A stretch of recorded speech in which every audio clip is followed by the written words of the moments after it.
Olá, dando continuidade então à nossa sequência de aulas sobre morfologia de plantas, plantas forrageiras.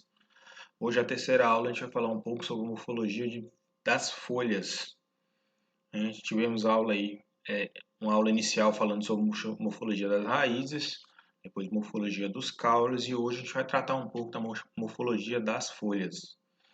As folhas que apresentam aí um papel primordial para as plantas, de uma maneira geral, por ser o órgão fotossinteticamente ativo mais importante, né, no processo de produção e crescimento das culturas, e também quando se lida diretamente com a pecuária, que é o foco da nossa disciplina, do nosso bate-papo, né, voltado para a zootecnia, é o alvo principal na alimentação animal, por ser um órgão que compete o maior valor nutritivo, né, dentro dos estratos aí da estrutura da planta forrageira de uma maneira geral, onde se compõe o maior valor nutritivo, principalmente através de altos níveis de proteína, no caso de leguminosas, né, com nível considerado razoável também nas gramíneas, dependendo da sua época de utilização. Existe uma flutuação muito grande quanto a esse nível, por exemplo, de proteína em gramíneas, já que na época de estacionalidade com baixa chuva e baixa oferta de condições de meio, a planta ela tende a secar e perder muito seu nível de proteína. E dentro do extrato, né, composto aí na parte física, a folha ela compete ao maior valor nutritivo quando a gente fala de gramíneas forrageiras, né, comparativamente com o caule e a matéria morta nem se fala que o animal não vai aproveitar. Então o caule tem um baixo valor, né, nutritivo, não só proteína, mas o NDT também, né, é maior também o nível de carboidratos solúveis nas folhas do que no caule e o nível de fibra, né, fibra detergente ácido e neutro, bem menor na folha também quando comparado ao caule. Então a folha tem um papel primordial aí no contexto da zootecnia também, não só na parte da fisiologia vegetal. Bom, a aula ela ficou dividida nos seguintes tópicos, né? Então a parte inicial conceitual para a gente dizer um pouco o que caracteriza um órgão vegetal como folha, né? O que caracteriza ele como folha. A diversidade de folha, essa folha é o órgão que tem a maior biodiversidade entre esses demais órgãos das plantas, então ela tem um polimorfismo muito grande. A gente tem folhas de diversos tamanhos, diversos formatos, diversas cores, né? Através da mudança de pigmentos também em suas células. Então é um órgão que tem uma biodiversidade muito grande dentro do reino vegetal. Vamos falar um pouquinho da constituição da folha, o que caracteriza uma folha, né? Ela pode ser completa, pode ser incompleta, de acordo com a presença, né, de algumas características em cada tipo de folha. Existe uma variação muito grande e a gente vai observar um pouco disso. E a função da folha, só adiantando um pouco, a principal função da folha, né, no meio vegetal seria a sua função fotossintética, né, a absorção da energia luminosa através do processo de fotossíntese, né, transformando a energia luminosa juntamente com o CO2 na atmosfera em energia química, transformando também em fotoassimilados que serão utilizados por diversas partes da planta, né, no seu processo de crescimento e também serão aproveitados pelos animais, né, como componentes nutritivos aí. E especificamente, né, da folha, a gente vai focar mais no limbo foliar.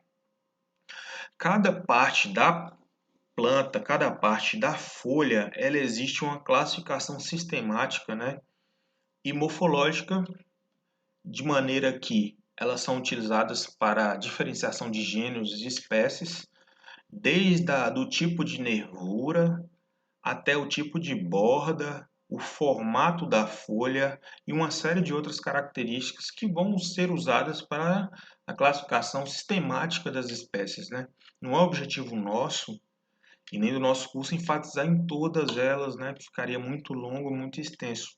Eu separei aqui então a parte do limbo foliar, que é uma característica mais sensorial da folha, para a gente observar de maneira geral, a gente consegue ver isso e dá para fazer uma diferenciação bem interessante aqui entre as espécies, né? Para a gente enfocar mais. A gente vai ver que o limbo foliar ele é bem uniforme nas gramíneas, né? E nas leguminosas ele mesmo sendo uma característica de um grupo específico, né, das leguminosas apresenta uma diversidade muito grande, ela é muito estratificada, né, nos seus tipos. Já as gramíneas apresentam uma característica mais uniforme em todas as gramíneas.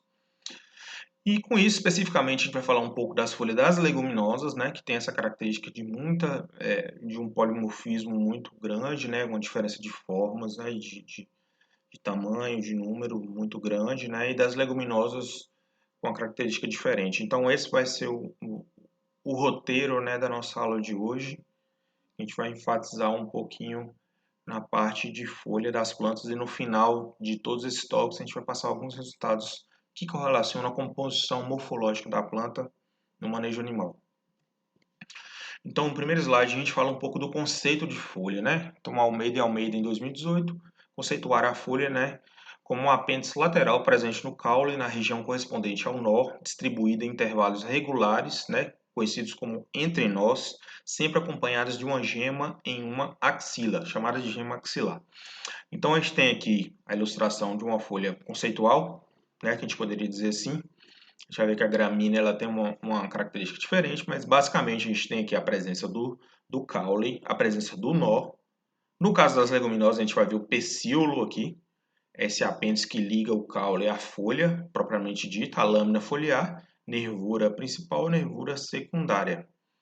Né? E as estípulas, que são apêndices foliares aqui presentes em algumas espécies de plantas, usadas também para a diferenciação taxonômica das espécies. Então, basicamente, esse é um conceito aí de folha, né? Todas as partes que compõem ela. Alguns grupos vão ter a ausência de alguns componentes, né? E elas vão ser usadas, logicamente, para a diferenciação dessas espécies também. Bom, para falar um pouquinho aqui da diversidade de folhas, na natureza, de uma maneira geral, a gente tem um número muito grande de formas, cores, tamanhos e texturas diferentes para a folha. Então, a diferenciação na presença de pigmentos, né, além da clorofila que dá o caráter verde à folha, mas carotenoides e outros componentes situados na parte de pigmentação pode proporcionar variações e tonalidades de cores diferentes às folhas, né? A gente sabe que a coloração da folha ela é baseada no padrão de absorção de luz, né, desse pigmento, né? Então a coloração verde da clorofila basicamente é porque a planta absorve no seu processo fotossintético uma determinada faixa de comprimento de onda de luz, não é? Então o verde se destaca aí como um processo de reflexão dessa luz, então por isso que a gente tem um aspecto verde nas folhas e mudando a proporção e o tipo, né, desses pigmentos, a gente tem colorações diferentes das folhas. Então existe, pela imagem que dá para a gente ver, uma uma variedade muito grande em formatos, né, em cores, tamanhos e texturas. Né? Em tamanhos aqui a gente tem desde folhas minúsculas, né, no seu tamanho, partindo aí de milímetros, da casa de milímetros, até as folhas enormes aí, por exemplo, aqui da cocoloba e da taioba, né, que podem chegar aí a um comprimento de mais de 2,5 metros, o tamanho de uma pessoa, né? A gente tem folha na Amazônia, a gente tem a presença dessas folhas enormes aí com largura chegando a 1,5 metro. Então, a diversidade de folhas no meio vegetal é muito grande. É o órgão que tem a maior diversidade quando comparado aos outros aí que a gente já viu. Só de curiosidade aí, para vocês observarem tonalidades, formatos e tamanhos aí diferentes. A textura também, presença de pilosidade ou não, são adaptações da planta ao meio que elas estão inseridas, né? Algumas têm espinhos, que são adaptações também contra o ataque, né, de herbívoros, né? Enfim, mas para a gente ter isso como uma característica geral. Então, a constituição da folha em si, né? A maioria das folhas das plantas com sementes apresentam constituídas por duas partes claramente definidas, limbo e pecíolo, em eudicotiledôneas, né? Então, as leguminosas estão encaixadas nesse grupo, né, das dicotiledôneas. Então, elas têm claramente definido isso aí, o limbo da folha e o pecíolo, como característica básica aí. Já as gramíneas, o que caracteriza bastante as gramíneas é a presença do limbo e bainha. Então, a gente tem a imagem aqui embaixo, a gente vê isso, né? Então, tem um pecíolo e tem um limbo. Isso classifica, de maneira geral, está presente em quase todas as eudicotiledôneas e a presença aqui do limbo foliar e da bainha na gramínea praticamente caracteriza aí o grupo das monocotiledôneas. Então, são constituintes aí que estão presentes nesse grupo de plantas, né? Então, costuma-se definir uma folha padrão, né, por três partes. A gente falou que os dois aí são comuns, esses dois grupos, né? Então, as três partes principais, limbo, pecíolo e bainha, caracterizando uma folha completa. No exemplo aqui de baixo, a gente pode ver que as duas folhas aqui, elas não são completas, né? Então, na gramínea, está tendo a falta de quê aqui? Do pecíolo. Então, eu não tenho um apêndice que liga diretamente o caule, né, a lâmina foliar, o limbo, eu não tenho, então é uma folha séssil, chamada assim. Então ela é incompleta, ela não apresenta o pecíolo, né? E também nessa imagem específica a gente não tem a bainha, né? Específica a gente tem a lâmina, o pecíolo, o nó, tem uma gema lateral aqui e o caule. Então não apresenta também. Então também não é uma folha completa, mas é utilizada aí como caracterização de uma folha completa e incompleta. Então, quando o pecíolo e a bainha estão ausentes, as folhas são classificadas como incompletas. Isso que a gente acabou de falar. Bom, função da folha. A principal função da folha, por ser o órgão que apresenta o maior número aí de células que sejam fotossinteticamente ativas, ou seja, aquelas com a presença do cloroplasto, né? Então, elas são o órgão vegetal responsável pelo processo de produção de energia, vamos dizer assim, para o desenvolvimento vegetal, né? Então, através do processo fotossintético, né, de captação do CO2, juntamente com a absorção da energia luminosa do Sol, né, em determinado padrão de comprimento de onda, e a transformação bioquímica que se dá através disso, né, no aparato fotossintético da planta, ela gera então energia, né, carboidratos, que serão utilizados para crescimento de tecidos, crescimento de frutos, crescimento de raízes de outros órgãos vegetais. Então, a fotossíntese é a função primordial e mais importante da folha. Ela acontece também, né, em outros órgãos da planta, né, como bainha, como caule. Em alguns órgãos não, mas especificamente a folha ela é adaptada para isso. Ela tem um formato aplainado, né, formato de uma forma que capte o máximo de luz possível para fazer esse processo de fotossíntese.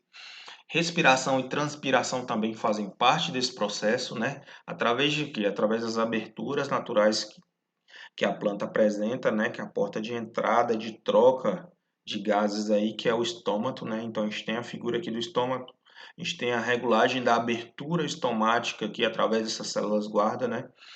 Dependendo da condição de clima, a planta, para evitar a perda do excesso de água que é absorvido pela raiz, ela fecha os seus estômatos em horários mais quentes do dia, por exemplo, né? Fazendo que não favoreça a perda de água e a desidratação da folha de uma maneira geral, e a área também que ocorre a troca, né? A liberação de O2 e a captação de CO2 no processo fotossintético. Outra parte também importantíssima da planta é a condução e distribuição de seiva. A seiva é um material elaborado através do processo fotossintético, né, que é redistribuído, produzido nas folhas, nessa região fotossinteticamente ativa, e depois redistribuído para os outros órgãos, inclusive frutos, sementes, raízes.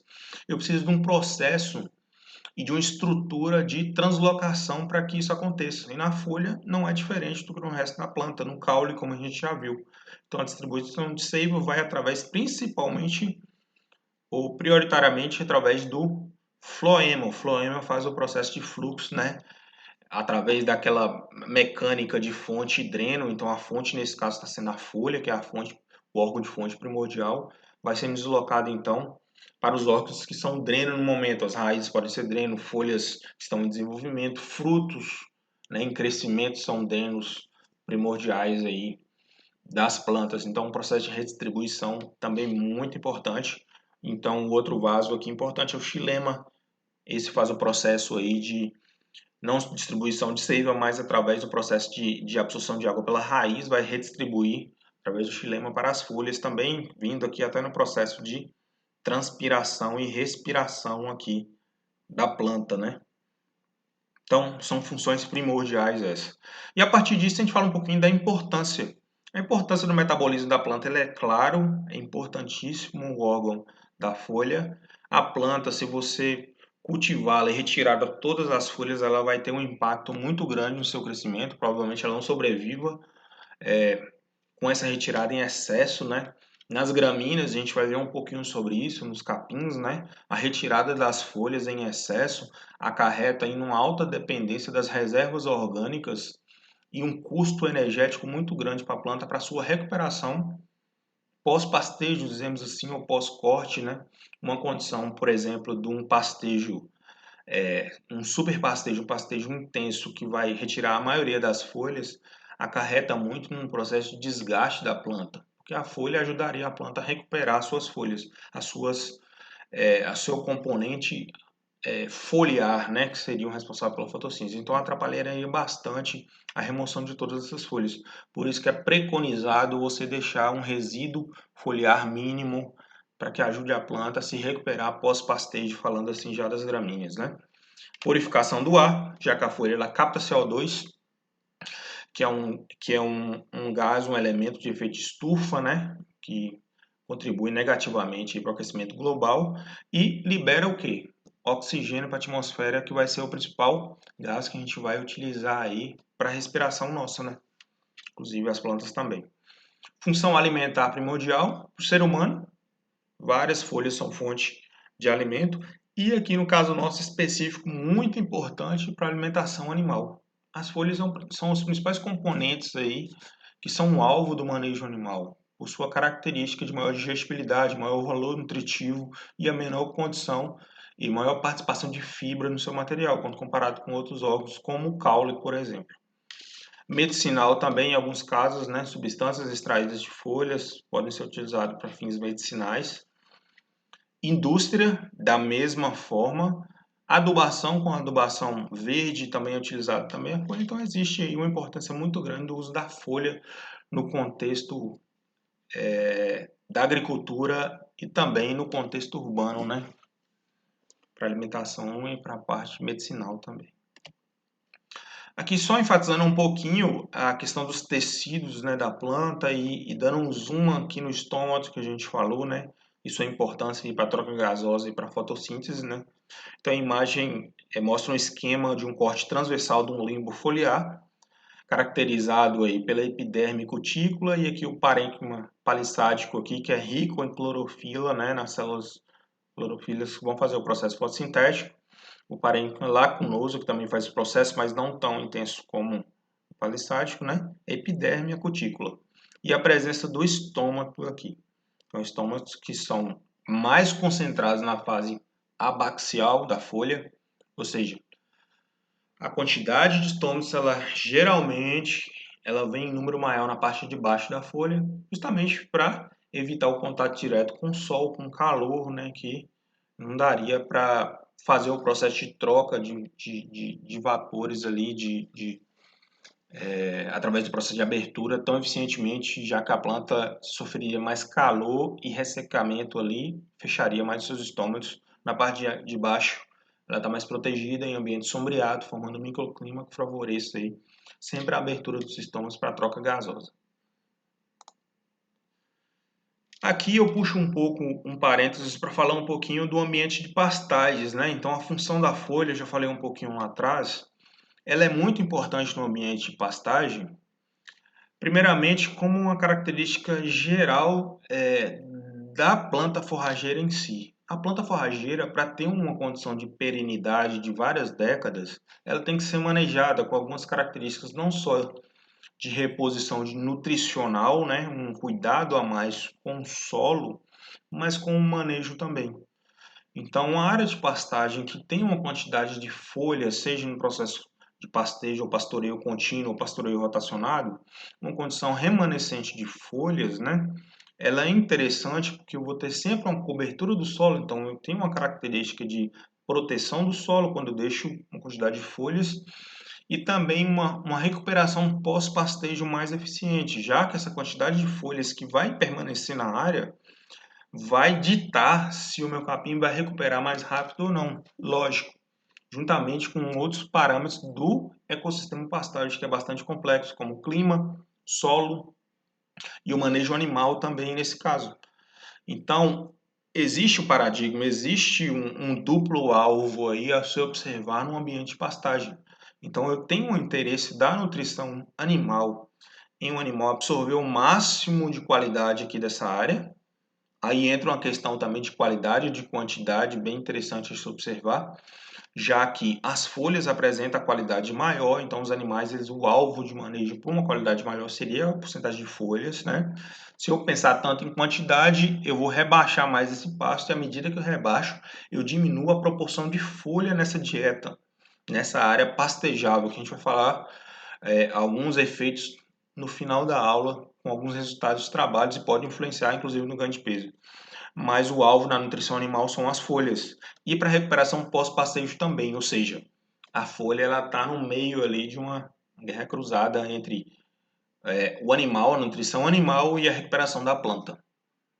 Então é bem interessante que nas últimas décadas, né, a pesquisa na área de zootecnia, na área de forragicultura, vem enfatizando muito, né, nesse equilíbrio e olhando um pouquinho mais para a planta forrageira. Então a gente tem que entender a planta forrageira como uma cultura, assim como a gente entende as culturas agrícolas, né, com todos os seus cuidados, né. A planta forrageira que ao longo de muitos e muitos anos e muitas décadas, né, vem sendo tratada de maneira extrativista como uma planta rústica que não precisa de nenhuma reposição nutricional ou nenhum cuidado a mais, que vem acarretando aí em quadros de degradação, né, bastante comuns aí na pecuária nacional e baixos índices zootécnicos com isso. Mas felizmente a pesquisa vem trabalhando muito sobre isso, muito sobre o estudo das plantas forrageiras, entender ela como uma cultura, suas necessidades e sua dinâmica, né, entender um pouquinho. E essa aula aqui e todas as outras vêm em encontro a isso, a gente entender mais a morfologia e a fisiologia, né, que vai ser um outro momento das plantas para a gente entender um pouquinho mais do equilíbrio desse ecossistema complexo, né? Porque tem um animal também aí, não é como a agricultura que também é complexo, que tem o clima, que tem todos os cuidados, né, de cultivo, mas não tem um animal ali consumindo como um terceiro fator importantíssimo, né? Então tem esse paradigma, chama atenção para isso. Vamos falar um pouquinho de gramínea ali na frente também, para discutir mais sobre isso. Então passando então para esse órgão, essa parte, né, do componente folha que a gente vai detalhar um pouquinho mais, que eu caracterizei aqui como mais interessante para a gente discutir. Como eu falei, a planta ela apresenta diferenciações desde o tipo de nervura até a parte de borda, tipo de pecíolo, tipo de caule, tudo isso aqui vai diferenciar e classificar ela sistematicamente, né? Dentro da parte morfológica e da parte taxonômica, não é um objetivo nosso enfatizar tanto. Então, eu separei o limbo foliar, que dá para a gente observar mais claramente as diferenças, né, e são importantes a gente observar. Então, nessa imagem aqui, a gente tem basicamente os três tipos principais, né, caracterizados aí quanto ao limbo foliar. A gente tem, então, o limbo foliar simples, que não apresenta subdivisão. A gente tem o limbo composto, que é dividido em folíolos, então é dividido em folíolos, está aqui em vermelho, caracterizando esse folíolo. E a gente tem a letra C aqui, que é um limbo classificado como recomposto, né, que é dividido em folíolos e estes subdivididos em foliólulos. Então aqui a gente tem uma diferença. Vamos observar essa imagem para a gente já começar a identificar algumas características interessantes das folhas aqui, principalmente as compostas. Então, onde eu tenho aqui tracejado, caracteriza uma folha. Na letra B, a gente caracteriza também uma folha. Então, a folha composta, ela é essa folha inteira, né? Que a gente vai ter aqui o pecíolo ligado ao ramo. Caracteriza basicamente uma folha. O que caracteriza uma folha que a gente falou, né? Seria o ramo, a gema e o pecíolo aqui, ó. Então, isso tudo aqui é uma folha só. E na folha aqui recomposta também. Tudo isso aqui caracteriza uma folha só. Na letra B aqui, no composto dividido em folíolos, a gente tem em vermelho aqui um folíolo. E na recomposta aqui na C, esse grupo de pequenas folhas aqui é caracterizado como um folíolo só, sendo que cada um desses aqui é classificado como um foliólulo. Então existe essa diferenciação nesse tipo de planta aqui, de folha aqui. Então tá até descrito aqui, ó. Círculo preto simboliza a folha, o roxo folíolo, que aqui tá meio avermelhado, né? O folíolo e as azuis os foliólos, né? A seta no caso. Então basicamente isso, folha, folha, folha, folíolo aqui nesse caso, folíolo aqui em vermelho também. Aqui o exemplo, né, prático disso, então a gente tem aqui uma folha simples, caracterizada por um limbo sem divisão, uma folha composta em que tudo aqui de preto simboliza a folha, isso aqui tudo é a folha, as setas azuis indicam os folíolos, e da mesma forma em uma recomposta, a gente tem isso tudo aqui como uma folha, a gente tem seta azul aqui caracterizada como folíolo, então toda essa haste aqui é um folíolo, né? E a seta vermelhinha caracteriza um foliólo. Então, dentro de um folíolo, eu tenho vários foliólos aqui, nesse caso, de uma planta recomposta.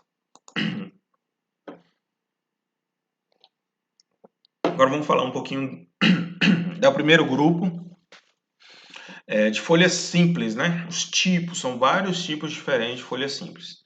A primeira dela é a simples inteira, onde eu não tenho subdivisão nem recorte na folha. É bem comum e é o grupo principal aqui das gramíneas também, que a gente vai falar lá na frente. O tipo lobado, onde eu tenho recortes, mas recortes bem superficiais do limbo, né? Nem chegando próximo, né? A parte de nervura central da planta.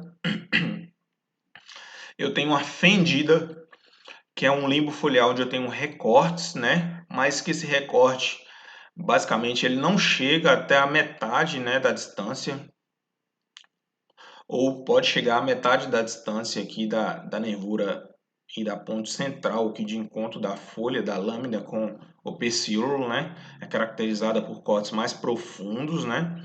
Mas nem tanto profundos, né? Para chegar a um ponto de passar muito da metade ou encontrar a metade da distância, né? Caracterizado assim. A partida, aí sim é uma subdivisão e um recorte do limbo que passa da metade, pelo menos é caracterizado como isso, né? Da metade da junção aqui da área do pecíolo com a folha, né? Isso é caracterizado como uma folha chamada partida. E a secta, essa sim, tem um recorte muito profundo do limbo foliar, chegando em algumas vezes a encontrar aqui com a nervura principal, nervura central. Essa imagem aqui mostra um pouquinho essas classificações. Então aqui a gente tem a lobada, né, que é um corte bem superficial. A gente tem a fendida, que é um corte mais profundo, sendo que essa tracejada em cinza caracterizaria a metade da folha, né? Então a gente tem a fendida não chegando à metade, a gente tem a partida encostando ou passando na metade e a secta chegando até o limbo, até a nervura central. Isso que caracteriza essa diferenciação. E aqui é um formato de folha diferente, mas o mesmo princípio. Aqui dá para ficar claro, né? Essas diferenças das folhas simples. Agora falando então das folhas compostas, né? Que caracteriza folhas compostas. Quando o limbo apresenta-se dividido, formando subunidades classificadas como folíolos, como a gente viu lá atrás. Então a gente tem a unifoliadas com um folíolo só. O exemplo aqui é o citro, os citros, né, laranja, limão, que tem essa característica do folíolo alado aqui, ó, ligado, e tem uma divisão. Então esse aqui é a folha, o limbo principal, e aqui é um folíolo. A gente tem a chamada bifoliada, né, o jatobá é um exemplo, dividido em dois folíolos e ligados aqui no mesmo pecíolo. A gente tem a trifoliada, né, três lâminas, uma lâmina dividida em três, né, ligados aqui a um pecíolo só. Um exemplo é a planta do feijão, não é a da foto, mas é um exemplo aí de planta trifoliada. E aqui um resumo também, como a gente viu um resumo lá atrás da simples, a gente tem um resumo aqui também das compostas, né? Então, da composta em vermelho que caracteriza isso tudo como uma folha, isso tudo é uma folha, né? O folíolo é caracterizado como uma das ramificações, né? Com a presença dos foliólos, né? Que seriam essas subdivisões do folíolo aqui. Então, isso aí, de maneira geral, também fica fácil da gente identificar. A gente tem também uma variação que é chamada palmada ou digitada, né? que todas as folhas a partir de 3, né, o valor, elas vão estar ligado a uma junção central aqui do pecíolo. Nesse caso aqui a gente tem 5, né? Tem 5 folíolos ligados a um rax, a um pecíolo só, né? E a gente tem a pinnada também. Essa pinnada, ela tem uma nervura central que caracteriza uma modificação aí, né? A modificação da nervura central, chamada de rax. Então, o rax, ela dispõe aí os folíolos ou foliólos, né? E ela, dependendo do seu par final aqui de foliólos, ela vai ser caracterizada em ímpar ripinada, que seria basicamente um número par aqui no final, uma, né? O número ímpar, desculpa, uma, ou então um número par aqui, paripinada, né? Caracteriza aí uma divisão também das folhas dos limbos foliares compostos, pinados, né?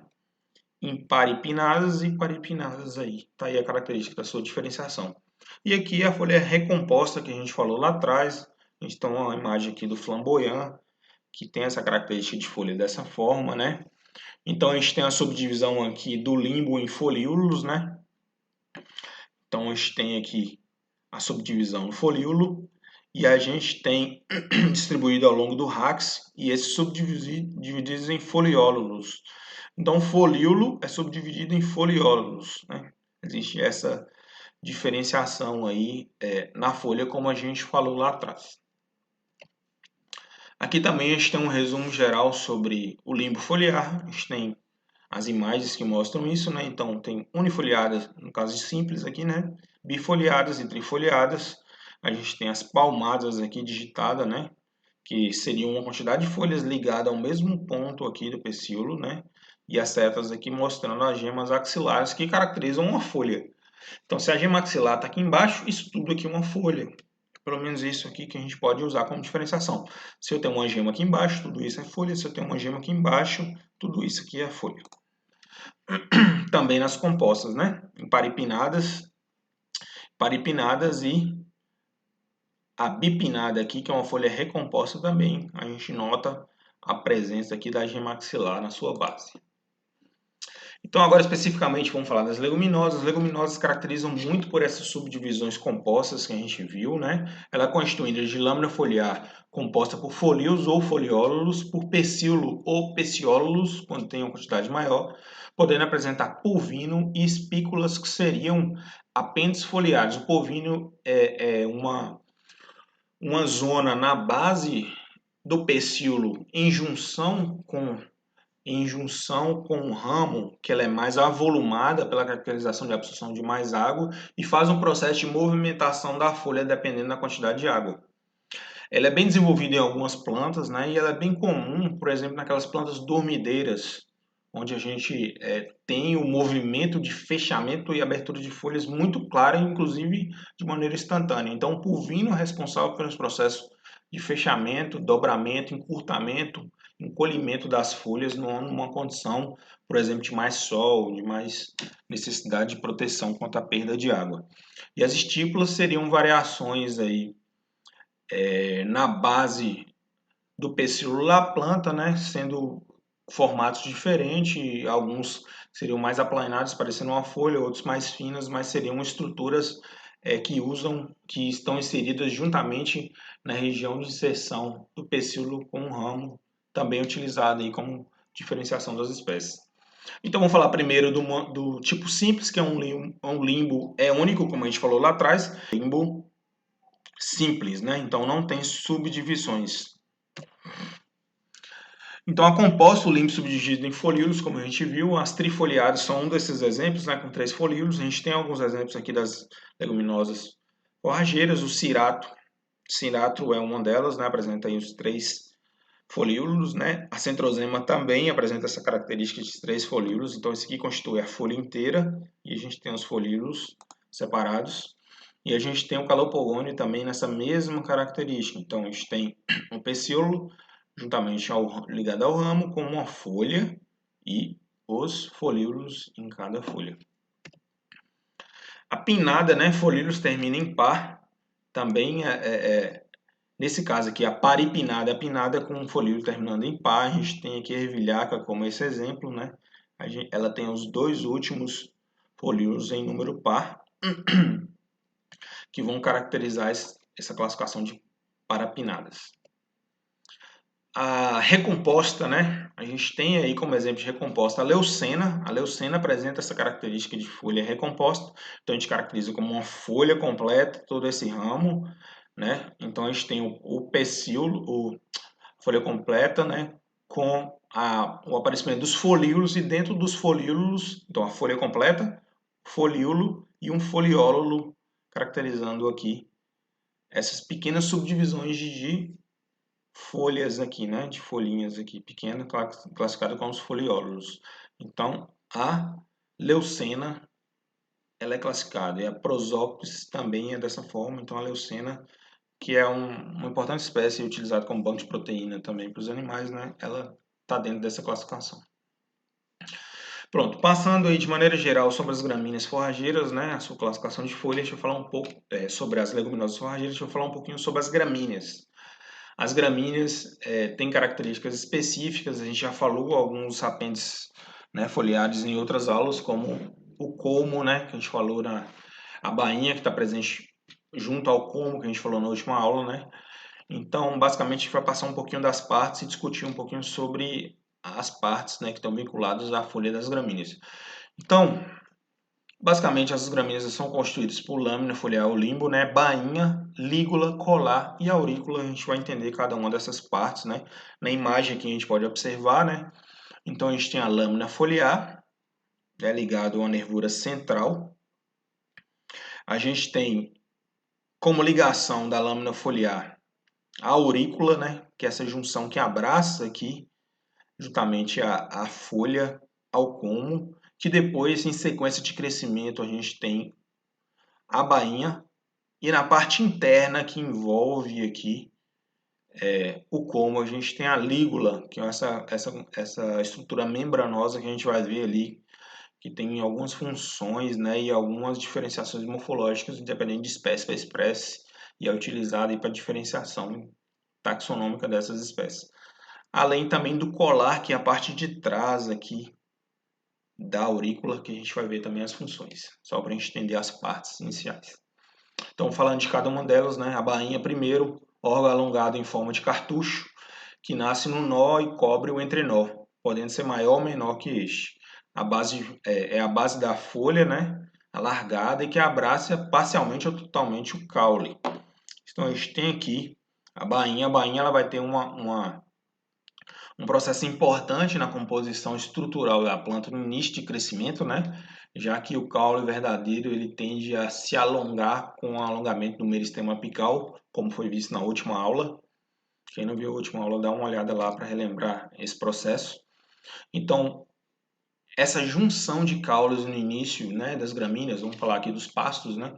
Essa junção de caule, um sobreposto ao outro no início, constitui a estrutura inicial para o desenrolar e o desenvolvimento das folhas, né? Então, o animal, quando pasteja ou corte com defeito nessa fase, como o caule verdadeiro ainda está mais baixo, né? A gente tem o corte apenas da bainha e das folhas novas, da ponta das folhas. Por isso que a gente tem, após um corte, após um pastejo, o crescimento da folha recortada. Vocês podem lembrar e ter observado isso já. Então, a folha recortada ela termina o seu crescimento, né? Até o ponto que ela chega ao seu crescimento máximo. Esse crescimento máximo ele é genético, cada planta apresenta um tamanho de folha diferente, e o fim desse crescimento é caracterizado pelo aparecimento da lígula. A gente vai falar um pouquinho especificamente da lígula ali. Então, isso aí compõe, né? Compõe a bainha. Cada bainha está ligado a um nó, que a gente já viu isso, característica lá atrás, o fitômero, né? Que é caracterizado pelo um nó, pela uma bainha ligada a uma folha e um entrenó. E uma gema também. Caracterizam, né? Um fitômero. O colar é essa parte de trás, né? Que ela aparece e ela é desenvolvida quando a gente já tem o desenvolvimento aqui da lígula e também da aurícula, então essa parte de trás, né, é o ponto de junção da lâmina foliar com a bainha do lado de fora da folha, né, ou na face inferior da lâmina foliar. Tá aqui as partes de novo, a gente vai falar de cada uma delas. Então, o colar é essa parte da planta. A aurícula, né, são apêndices, dois apêndices, né, que abraçam o caule, né, esses apêndices que fazem a ligação aqui da folha e do conjunto aqui também de bainha com caule, né? Então as aurículas são pequenas, né? E tem diversos formatos, desde a presença delas mais desenvolvidas, como garras, né? Abraçando, isso vai ser diferenciado de espécie para espécie. Então elas vão ter um formato mais arredondado, vai ter pouco desenvolvido, ou então vai ser ausente esse processo de junção das bainhas. Depende muito de cada espécie, de cada característica de espécie. São as aurículas. A lígula sim, ela tem uma variedade muito grande, né, entre as espécies, né, a parte branca e membranosa, pilosa ou mista, que se localiza na parte superior e interna da bainha, no limite com a lâmina foliar. Nas folhas das gramíneas, ele é membranáceo ou piloso, localizado entre o limbo e a bainha. Então a gente tem vários tipos aqui, mais membranosa, mais dentada, né, mais em formato de franja. A gente vai ter ela mais em formato cônico, né? Mais arredondado, mais dentada aqui também. Então ela vai ser muito diferente de espécie para espécie, né? Cada espécie vai ter um tipo de lígula diferente. E a lígula, gente, em caráter prático, né? E também nas observações de trabalho de pesquisa, ela é bem interessante.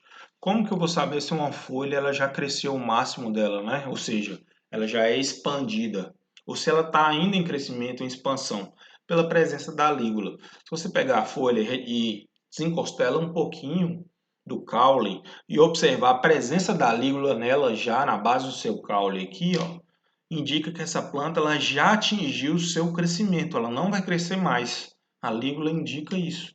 Uma planta já é completamente expandida, chamada assim. Se eu puxo a folha e não observo, não consigo enxergar a lígula ainda, quer dizer que a planta ainda está em processo, essa folha ainda está em processo de crescimento. E a lâmina foliar, né? Então, o limbo é preenchido pelo parênquima fotossintético, que a gente já viu naquele corte lá atrás, né? E percorrido entre feixes vasculares, as nervuras, né? Onde ocorrem as diferenças morfológicas entre algumas plantas. Então, a gente tem algumas características gerais aqui de uma folha, né, de uma gramínea. Então, primeiro, elas são sésseis, elas não têm pecíolo, né? A gente viu lá atrás que é uma folha incompleta, não é isso? Já observou lá atrás. Então, elas podem ser ciliadas ou cerradas, dependendo da sua borda. Então, se vocês observarem, tem espécie de capim que corta mais quando ela encosta na sua pele, por exemplo. A espécie do capim-elefante, por exemplo, tem um corte, a folha e a cana-de-açúcar também, um corte bem serreada mesmo, as bordas dela é diferente de outras espécies. Vou dar um exemplo aqui, por exemplo, do capim-búfalo, não tem essa condição serrilhada das bordas. Então é usada também como diferenciação. Glabras ou não. Glabra seria a presença daqueles pelos na folha. Isso é importante no manejo? Muitas vezes não. Só se for uma condição muito desenvolvida na folha que atrapalha o consumo, como existem algumas folhas que são muito pilosas, né? Mas não chegariam a atrapalhar. Mas é mais uma classificação e diferenciação entre espécies. Então, glabas seriam aquelas sem a presença de pelos desenvolvidos, né? Lanceoladas, o formato de lança, que é o comum das gramíneas, né? E paralelinérvias, que seriam aquelas que têm as nervuras paralelas, né? À nervura central, que caracteriza as gramíneas também. As leguminosas têm nervuras de os mais formatos variados. Então aqui a gente tem a caracterização das folhas de um perfil de braquiária, né, apresentando os diferentes estágios de crescimento de uma folha, né. Então eu tenho uma não expandida, a lâmina não expandida. O que caracteriza a expansão da folha? Presença da lígula. Recentemente expandida seria essa, então ela acabou de crescer. À medida que a planta acabou de crescer, ela cessa o crescimento dela, né. Ou seja, as plantas do ápice para a base, elas são mais velhas, né? Então as mais iniciais é que elas são mais novas. À medida que ela vai crescendo, atingindo seu ponto de crescimento, ela vai aparecer a lígula. O tamanho dela vai ser fixo, né? Então ela vai crescer, atingir seu tamanho máximo e vai ter a partir daqui um tempo de vida, né? Que vai variar de acordo com o manejo. Irrigação, adubação, ela vai ter um tempo de vida diferente ou não. Então a gente tem aqui depois as plantas que são mais maduras, né? Ou seja, já podem estar no processo de senescência, geralmente elas são menores, elas cresceram inicialmente, elas são sombreadas pelas outras folhas, então ela tem um processo de eficiência fotossintética mais baixa, né? e aqui em cinza caracterizando o como e as bainhas, né? Nesse início aqui, onde eu tenho folha nova crescendo, caracterizada como pseudocomo. Lembra da última aula? Então, pseudocomo. Então, caracteriza aí a junção de bainhas aí, como pseudocomo. Então, estão aí as partes, né, e os tipos de folha que podem aparecer numa gramínea forrageira. Detalhando mais esse desenvolvimento das folhas, né, a gente tem aqui uma adaptação aqui de Skinder, né, em 2000, falando um pouco da função das folhas em expansão. Ele detalha aqui que a folha expandida, né, ela não tem todo esse aparato e essa função e essa funcionalidade das folhas em expansão. Então, a caracterização, por exemplo, de diferenciação, né, síntese da parede celular secundária e aparato fotossintético. Então, tem todo um processo de crescimento aqui na folha ainda, né? Mobilização de carboidratos solúveis. Então, a gente tem um processo de fonte e dreno acontecendo, né? Então, à medida que as plantas mais novas, elas estão ainda no processo de multiplicação de células, elas têm um caráter aí de dreno, buscando fotoassimilados de plantas mais velhas que já estão desenvolvendo esse processo há mais tempo. E à medida que elas vão crescendo e desenvolvendo, elas passam depois a ser uma condição de fonte, né? Já podendo exportar os fotoassimilados produzidos. Uma zona de expansão, síntese de parede celular primária, né, e componentes citoplasmáticos armazenados de carboidratos solúveis, mais a constituição da folha em si, e a produção celular, síntese de proteína também ocorre, né, nas folhas. Isso aqui é só para a gente observar que existe toda uma dinâmica, né, bioquímica ocorrendo na folha também, não só um crescimento morfológico, né? Mathews e Hodgson aqui em 99 também descreveram isso, né?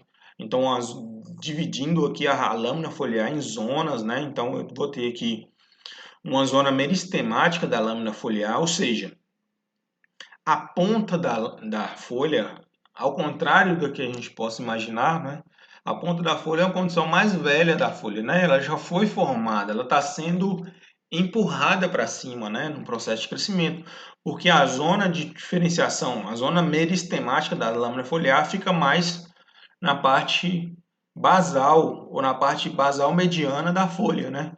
Então ela vai multiplicando as células e através do processo de absorção de água, de pressão de turgor, né, que é o crescimento da célula, vai se alongando e crescendo a célula, né, fazendo que ela alcance aquele tamanho pré-determinado geneticamente pela espécie, né?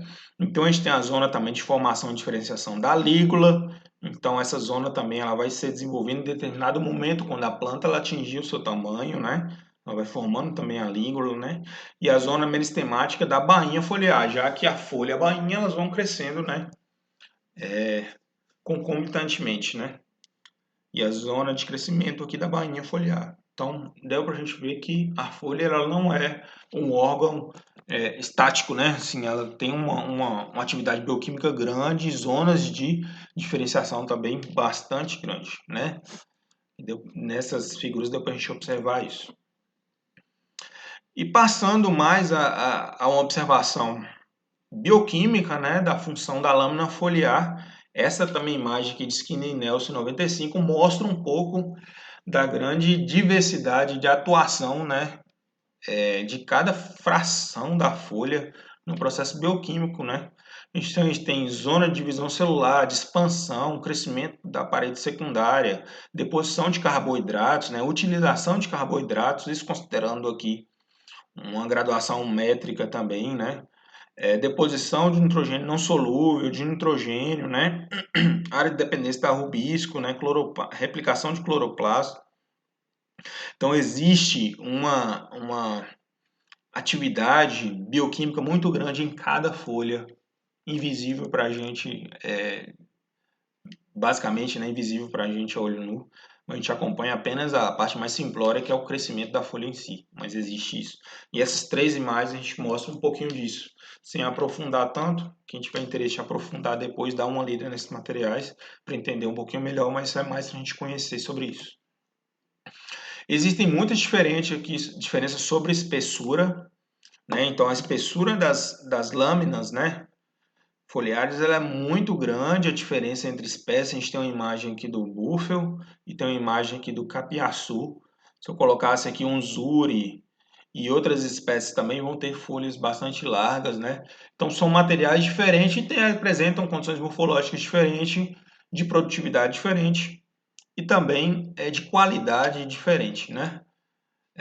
Isso é variável no tempo e no espaço. Eu digo no tempo e no espaço porque no espaço, quando eu pego uma folha e comparo para outra, comparo no espaço, eu vejo que a folha mais larga ela vai ter realmente esse aparato mais incrementado, né, no seu componente morfológico. E no espaço e no tempo dentro de cada espécie dessa eu vou ter variações nessa porcentagem de folhas na dieta ou na massa colhida de uma maneira geral.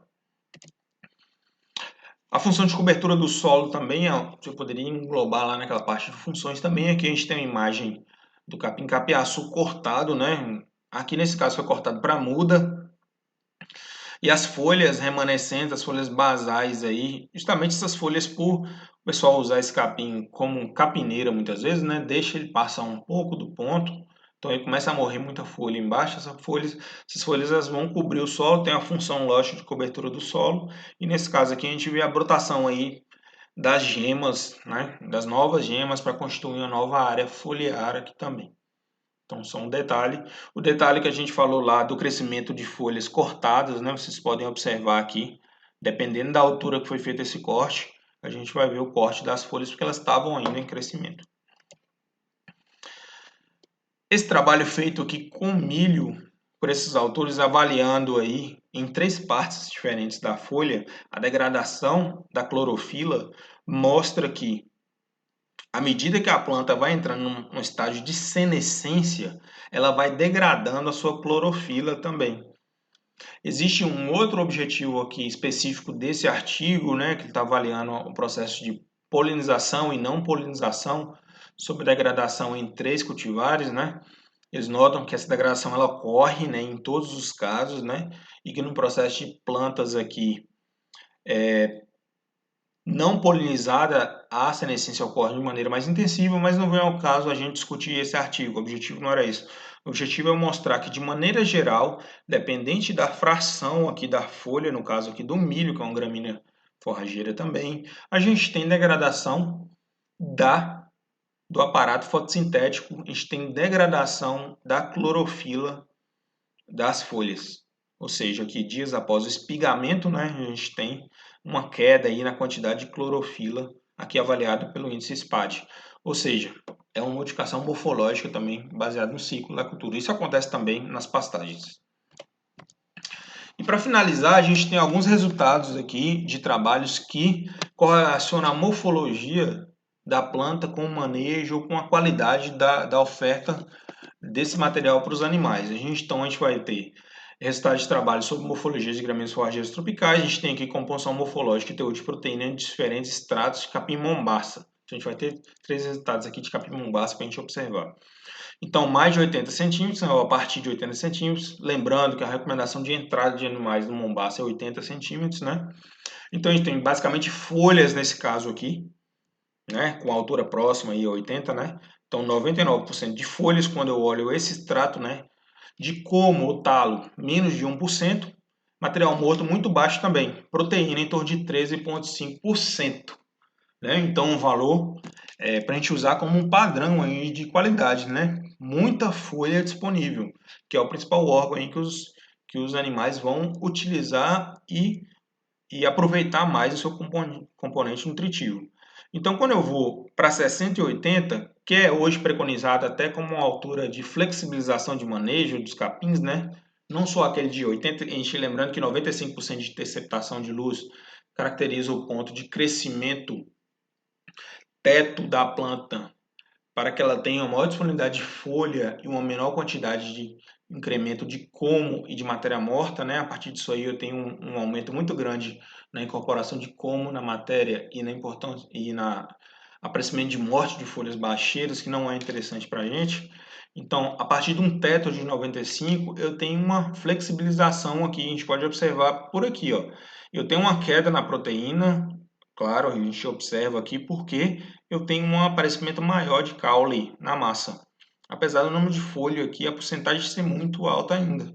Então, ou seja, uma altura boa para a gente trabalhar e flexibilizar o manejo aqui do Mombaça. Quando eu trabalho aqui na fração de 40 a 60 centímetros, aí sim eu já começo a entrar mais no caule. Lembrando que o caule ele vai ter um teor de proteína menor e vai ter uma quantidade de fibra maior, não é? Então a gente vai ter um índice de FDN e FDA muito maior, que são materiais que são pouco solúveis para o animal ou insolúveis como um aparato de lignina, né, que está presente nesse componente fibroso aí desse material. E aumenta o número de folhas mortas aqui também. Então, as folhas mortas não vão ser aproveitadas pelo animal, o nível de proteína é menor, então aqui eu já começo a entrar numa condição de qualidade muito baixa da forragem. Então, eu estou rapando muito o pasto, então o animal não está consumindo uma forragem de qualidade maior.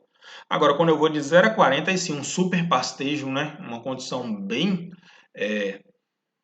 não adequada, né, para alimentação animal, eu vou ter um nível de proteína bem menor, a quantidade de talo vai ser bem superior à de folha, né, e muito material morto.